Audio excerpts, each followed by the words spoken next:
Am I the a-hole for not letting my brother have my house for his wedding? I have younger brothers, and one of them I've always gotten along with really well. Until his girlfriend came along. It was a gradual change in our relationship. But I think my brother made a mistake of making some fair/unfair comparisons between her and me. For example, I've overheard him and his girlfriend in a heated argument when she was trying to quietly hiss angrily at him for praising his sister's cooking, my cooking, more than her cooking. But it is their relationship, and I haven't ever gotten involved in those niggles, even though I am aware of them. Anyway, they got engaged recently, and while my brother's family is here, all of her family needs to travel here for the wedding. When they got engaged and came over to our house to break the news to us, we congratulated them, and then my brother said that they had something to ask us. His fiancée then asked if we could move out and live with my parents for 3 weeks, while they used our house for her family to stay in, both before and after the wedding.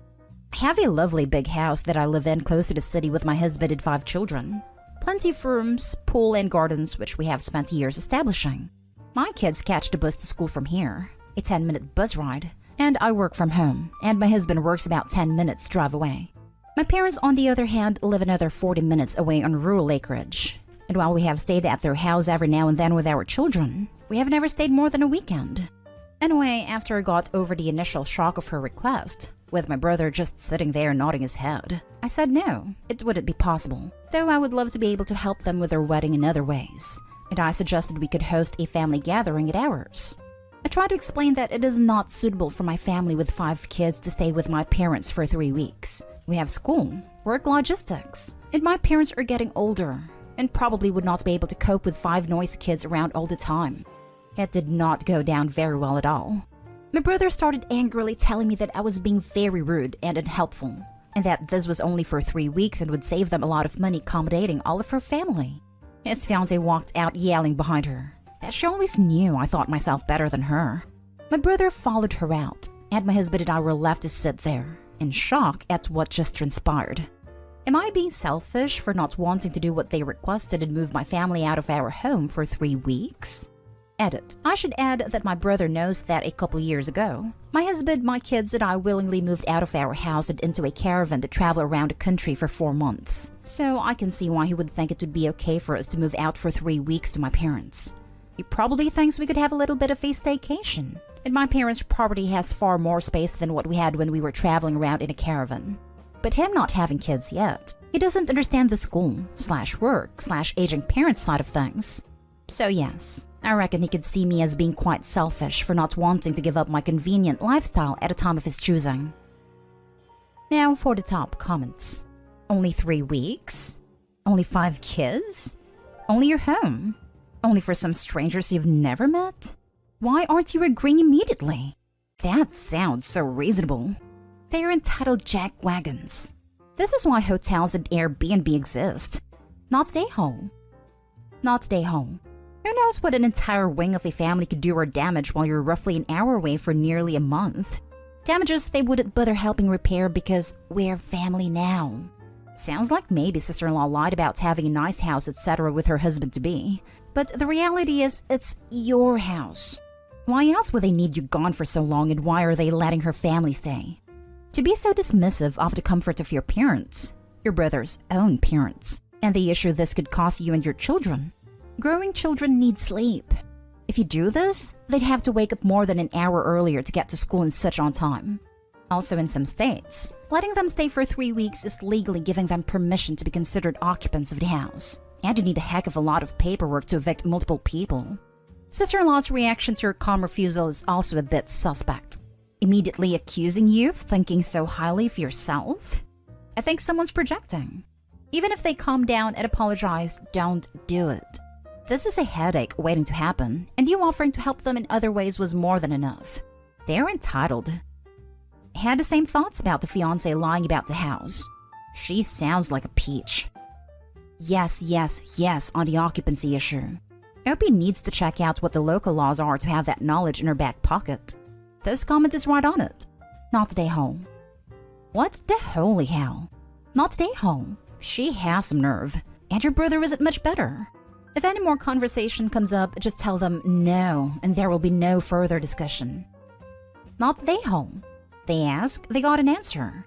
If they had asked if they could live with you for 3 weeks, I could have seen where they were coming from. But asking your huge family to just go and live with your parents because they said so?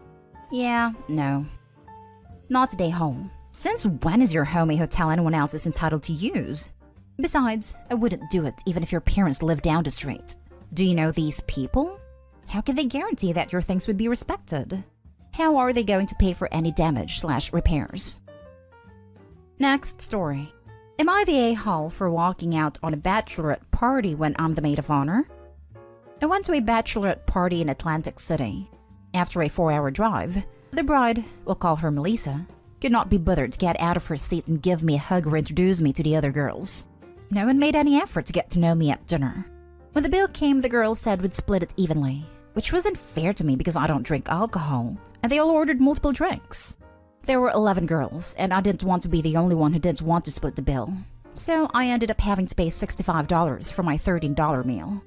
Then we went to a nightclub. When we got out around 2 a.m., my ears were ringing so much. I couldn't sleep that night. Despite not sleeping, I got up early Saturday because we were going to an escape room at noon. I made the entire house breakfast so the girls could eat quickly and we could make it on time. But they overslept and we missed it. Then we got brunch, and the ride over was a nightmare. I should mention I was appointed designated driver. Half the girls took an Uber since my car only seats 5 people, and the other half went with me, including Melissa. It was storming in AC, and the streets were flooded. I'm talking water up to my thighs. I didn't think my old car would make it. The girls could see what kind of car I drive.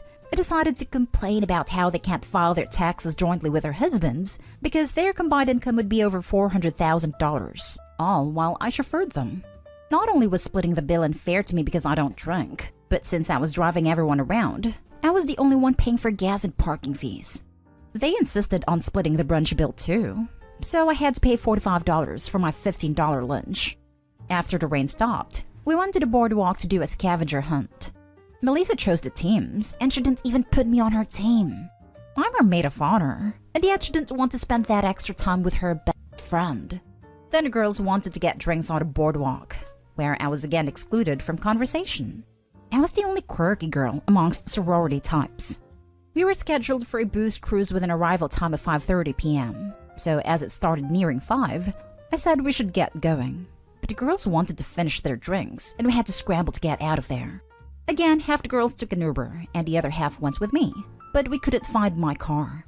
Melissa started flipping out about missing the cruise, so the girls took an Uber and ditched me in the parking garage. At this point, I broke down and started sobbing. I drove back to the Airbnb, $450 per person, and packed up my stuff. I left around 9 p.m. and drove through the night. No one texted me to see if I made it home. Melissa hasn't talked to me since. I guess she's mad at me for leaving. Am I the a-hole for leaving? Did I overreact? Not today home. They took advantage of you all night, and then had the audacity to ditch you in a parking garage after you have been footing the bill for half of the transportation and part of their meals beyond what you actually owed. If I were you and she doesn't reach out, I wouldn't even go to the wedding based on how she has treated you. You deserve better and an apology. They've essentially been treating you as a tag-along chauffeur. Thank you.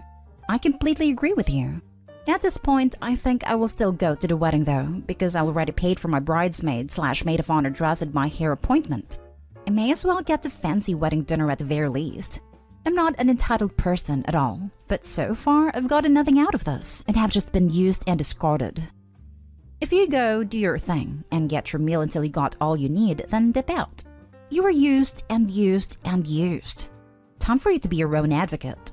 Alternatively, if you have another close friend nearby, maybe consider using your dress and fancy hair and go out for a nice evening/dinner with a friend who actually appreciates you instead of the wedding.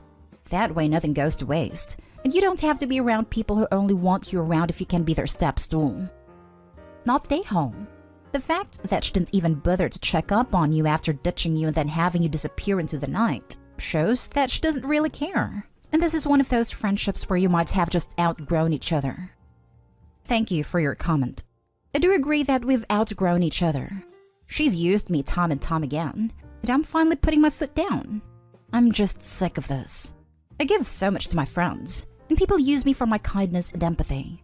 She doesn't care about me at all.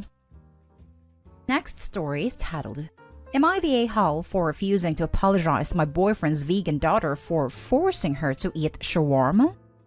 My boyfriend, 42, father of Megan, 16, and I, 37, widow with twins, 10, have been together for 2 years now. He is awesome. We don't live together, but we see each other a lot. My girls love him, and we've quickly become one family. However, Megan and I have a bit of tension between us, but we're working on it. Last week, I've arranged a backyard cookout with family and friends. I've invited my boyfriend and Megan. He accepted the invitation, but Megan was like, cookout. Not sure. Meat and whatnot. She's 100% vegan and goes by the nickname Megan the Vegan. Anyway, she said she wasn't coming, and I said no problem. I got busy with the guests, and the main dish was grilled chicken shawarma. To my surprise, Megan showed up with my boyfriend and went straight to sit with her phone watching YouTube. He asked my boyfriend why he didn't give me the heads up, and he said he called, but clearly my phone was inside the entire time. Everyone grabbed their plates and I started serving them shawarma one by one. Then Megan showed up in front of me extending her empty plate for me to fill. I felt confused at first. I asked if she was going to have shawarma like the others, and she said, "Ew, no," and proceeded to say she expected me to have something vegan to grill. I was like, "I'm sorry, what's that?" She made a face and went on a long detailed explanation about the vegan grill recipes I could have made to include her in the gathering. I said I didn't even know she was coming, let alone know that she wanted specific vegan grill recipe. I said shawarma was all I had, and directed her towards salad/appetizers to choose from. But she pitched a hissy fit about how I made zero effort to include her in the party. Even worse, I was basically forcing her to eat shawarma, but not preparing a vegan recipe for her knowing she's vegan and can't eat meat. I argued that this wasn't true, and that it wasn't my fault she decided to show last minute and at least could have brought something to eat. She said, "Daddy called you like 100 times already, and you probably purposely avoided answering since you probably had nothing prepared for me and didn't even want me to come in the first place." She put the plate down and sat watching us eat, saying I excluded her from even sitting at the table with us, even though she herself said she didn't want to sit and watch us eat meat. It was not cool. Mood 100% ruined. She refused to speak to me or say goodbye before leaving. Just kept claiming I made her go hungry at my home and disrespected her lifestyle by directly forcing meat on her. My boyfriend said it was just miscommunication, but I stated I'm not required to cook for her. She wanted me to apologize for the poor experience, but I refused. Now for the comments. Not day home. Welcome to the teenage years. Her father should have handled her attitude. He's probably got plenty of vegan food at his home he could have brought instead of relying on OP to cater for a dietary lifestyle. She didn't know she had to provide for the event. Based on her behavior in this instance, I'm betting Megan didn't get her nickname because she's the nicest vegan. Not day home. It would be different if she had said she was coming, but since her father wasn't getting a reply, if it was that important, they could have grabbed her vegan whatever on the way. Your boyfriend sucks for not telling her to shut her mouth and quit being an insufferable brat. She could eat salad or whatever. She chose not to. That is correct, and I agree with you. Thanks for your input. Yeah, Megan the Vegan pulled this one on purpose. Frankly, anyone with dietary restrictions wanting to attend a function should never expect to be catered to. They should bring their own food, and if there are options for them provided, that is great. Agreed. I feel this was on her and my boyfriend. I've never cooked for her before, so I'm not sure why she was expecting me to cook this time. Now for the last story. Am I the a-hole for telling my husband's sister it should be him she holds accountable and not me? This is going to sound kinda crazy, but here goes. I, a 40 female, had a son last year, and I spent the whole time not knowing I was pregnant. My husband and I have tried to have baby for 6 years to no avail. I was diagnosed with endo and PCOS, which we were told would make it incredibly difficult. We tried fertility medication, and it didn't help. After 6 years, we were just too broken by it all, that we took a break and then decided we just needed to focus on being child-free and happy. It was tough, and for years I was so unhappy. But I longed to have a baby of my own, and knew it wouldn't be fair to adopt when I was so hung up on that connection. It was June of last year when my son was born. A week before, I started getting terrible back pains, followed by cramping and vomiting. My husband brought me to the hospital on the advice of our doctor, and that's when we were told I was giving birth.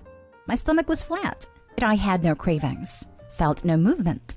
I ended up needing a C-section because where he was made it difficult for him to come out without harm to both of us. I'm summing it up because my birth story would not fit the character limit. We were in shock. But considering my son was healthy and I recovered well within the first week, we got lucky. Everyone was stunned. Family, friends, us most of all. Anyway, now on to the point. Everyone was just so happy for us and seemed to celebrate the fact that we had our own surprise baby. But a couple of weeks ago at my husband's parents' house, my husband's sister straight up said she believed I knew and didn't tell her, and how pissed she was at me for keeping it to myself. My husband told her she was being ridiculous. She told me I owed it to her to tell her she was becoming an aunt. Then I asked her why she was blaming me instead of my husband. She said that I didn't tell him either. I told her I would have told my husband had I known. And if she honestly believes I knew all along, then he would have known too. And she should direct her anger and accountability at him because I didn't owe it to her to tell her. He would be the one to owe her that in a sense. She is claiming I made it sound like she's nothing. But she's only my in-law. She is his sister is the way I look at it. So it should be more on him than me for playing this weird blame game she wants to play. Am I the a-hole? Not the a-hole. She is making this about her when it's not. Tell her to Google cryptic pregnancies and shut the hell up. Not the a-hole. But to be honest, just don't play into this weird freaking breakdown she's having. Don't entertain it at all. You're right that Opie shouldn't entertain crazy sister-in-law's fury. If you're going to be mad at someone, be mad at your brother is such a weird reaction. Not the a-hole. You had a surprise baby. While not common, it does happen. Next time she brings it up, blame her for not telling you that you were pregnant. She'll be all like, what? That doesn't even make any sense. Exactly. We didn't know as much as you didn't know. You owe it to her to tell her she's becoming an aunt. Would have been nice to know you were becoming a mom too. Lol. Congratulations on your new baby.